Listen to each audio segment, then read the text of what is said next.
জামাতের ভাড়া আমি আপনাদের পরিষ্কার ভাষা বলতে চাই, আপনারা নিজেরাই এই দেশের অস্তিত্বকে বিশ্বাস করেন কিনা জানি না।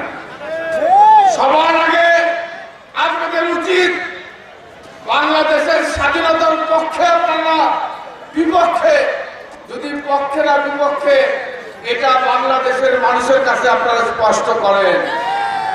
৭১ সালে স্বাধীনতা যুদ্ধের ভূমিকার জন্য সবার আগে আপনাদের ক্ষমা চাওয়া উচিত।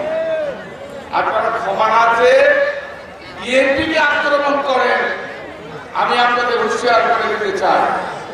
আপনারা উপজেলা ভোট যখন বিএনপি অংশগ্রহণ করেছিল, এই উপজেলা ভোটে ষড়যন্ত্র চক্রান্ত হয়েছিল। এই যে রোহিঙ্গা উপজেলা চেয়ারম্যানের প্রার্থী ছিল, এই রোহিঙ্গাদের সাথে জামাত ইসলামের এমপি প্রার্থী যিনি ছিলেন, তার জামানত বাজেয়াপ্ত হয়ে গেছিল রোহিঙ্গাদের কাছে।